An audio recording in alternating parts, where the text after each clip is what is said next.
Hello everyone. Today, let's explore the reasons behind the extinction of Spinosaurus. The scorching sun blazed across the ancient wetlands, where winding rivers flowed like veins through what is now North Africa during the Cretaceous period. From the shimmering haze rising above the still waters, a colossal figure emerged, the Spinosaurus. Nearly 17 meters long, it bore a towering sail on its back, like the mast of an ancient warship. Its rough, dark skin glistened with water droplets. Golden, cold eyes scanned the flat water surface, waiting patiently for the perfect moment. Below the surface, ancient fish like Ancho Priestess swam carelessly, unaware of the predator above. In an instant, the Spinosaurus lunged forward, its flat tail slicing the water, propelling its massive body like a living spear. Its cone-shaped teeth clamped down on the fish, water erupting in a burst of white foam. It climbed back onto the bank, pressing down with its scythe-sized claws. In the distance, a deep roar echoed, a Carcharodontosaurus prowling for prey. But the Spinosaurus didn't care. It did not fight for land.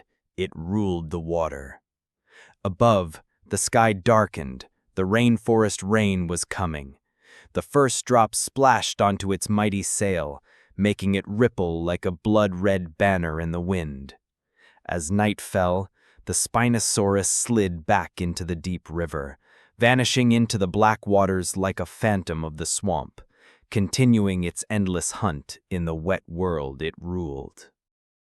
The crimson sun was sinking toward the horizon of the ancient plains. Hot, dry winds swept across the low shrubs, stirring up clouds of dusty haze. The massive Spinosaurus, freshly risen from the river with water dripping off its thick scales, slowly lumbered onto the open clearing to bask in the last light of the day. From afar, the ground began to tremble in steady, thunderous beats. Flocks of primitive birds burst from the treetops in panic. Tyrannosaurus Rex was coming. Its fierce eyes gleamed in the golden light, jaws lined with dagger-like teeth, parting to unleash a deep, resonant roar that silenced the forest.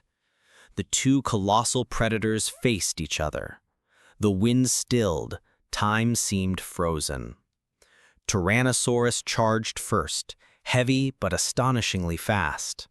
Spinosaurus swerved aside, whipping its flat paddle-like tail into T-Rex's side, knocking the beast off balance. T-Rex retaliated, sinking its massive teeth into the tall sail on Spinosaurus's back, tearing away huge strips of flesh. Blood sprayed like crimson rain. With a thunderous bellow, Spinosaurus broke free and slashed at T-Rex's neck with its enormous foreclaws. The two monsters grappled violently, trampling the earth and toppling ancient trees like dry twigs. Finally, Spinosaurus backed toward the river, luring the land tyrant closer. As T-Rex lunged for the killing bite, Spinosaurus plunged into the water, then surged upward from below, clamping its jaws on T-Rex's leg and dragging the beast down. T-Rex roared in desperation as Spinosaurus pulled it into the murky depths, turning the river into a whirl of blood and mud.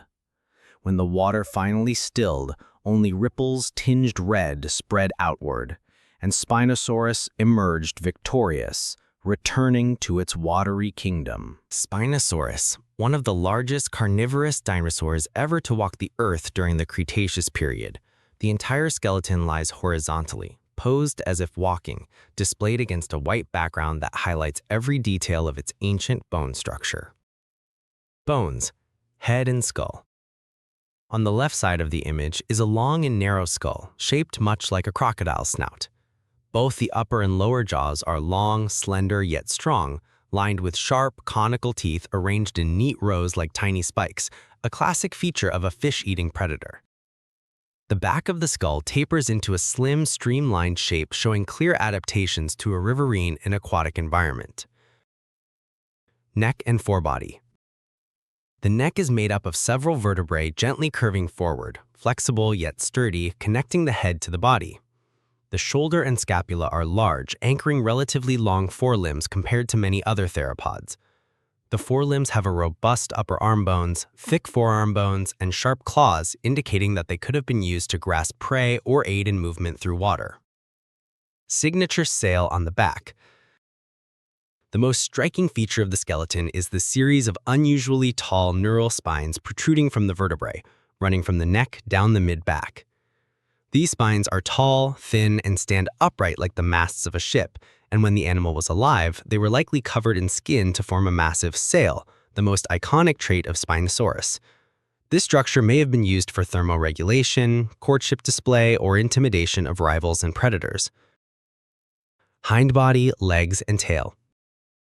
From the mid-body to the hips, the skeleton is solid and well-built, but the most notable feature are the hind limbs, which are short, slender, and much weaker than the forelimbs, very unusual for a large predatory dinosaur.